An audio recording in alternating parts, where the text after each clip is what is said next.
चलिए, आरक्षण आज के समय में एक ऐसी बात है जिस पे कोई खुल के बात नहीं करता, एक सेंसिटिव मुद्दा बन जाता है। और मैं इस मामले में न्यूट्रल रहता हूँ। मुझे आरक्षण से ना कोई मतलब है, ना कोई लेना देना है। और मेरे एक बात सीधा से एक समझ में आती है कि जिसको आरक्षण मिल रहा है उसके लिए अच्छी बात है, जिसको नहीं मिल रहा है उसके लिए नहीं अच्छी बात है, ठीक बात नहीं है। लेकिन मेरे समझ से मुझे केवल आरक्षण में दो बातें नहीं समझ में आती हैं। एक बात तो ये कि जब आप किसी भी गवर्नमेंट एग्ज़ाम के लिए आप अपना फॉर्म एप्लीकेशन डालते हैं तो उसमें एक फ़ी लगती है, जो मुझे लगता है कि सभी कास्ट के लिए बराबर होनी चाहिए। एक आम तौर पे माना जाए कि अगर जनरल की फ़ी लगभग 1,000 के आसपास है तो ओबीसी की 100-200 कम होगी, 700-800 होगी। वहीं एससी एसटी की 500 550। मैं ये नहीं कह रहा कि ओबीसी एससी एसटी की फ़ीस बढ़ा दो। मेरा मानना है कि एक स्टैंडर्ड फीस 1,000 रुपये की फ़ी मान लीजिए, तो वहाँ पे 500-400 रुपये एक स्टैंडर्ड फीस रख दीजिए सबके लिए बराबर।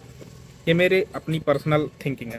दूसरी बात, अगर मुझे एक बार आरक्षण मिल गया जिससे मैं किसी जॉब में आ गया, तो फिर मेरे बच्चों को वो आरक्षण ट्रांसफ़र क्यों हो रहा है? मतलब आरक्षण जनरेशनल वाइज पीढ़ी दर पीढ़ी क्यों जाना चाहिए, मुझे ये बात नहीं समझ में आती। मान लीजिए मेरे परिवार में कोई आईएएस या आईपीएस ऑफिसर है, तो मैं एससी एसटी समाज से बिलोंग करता हूँ, तो फिर मुझे क्यों आरक्षण मिलना चाहिए? ये बात मुझे नहीं समझ में आती।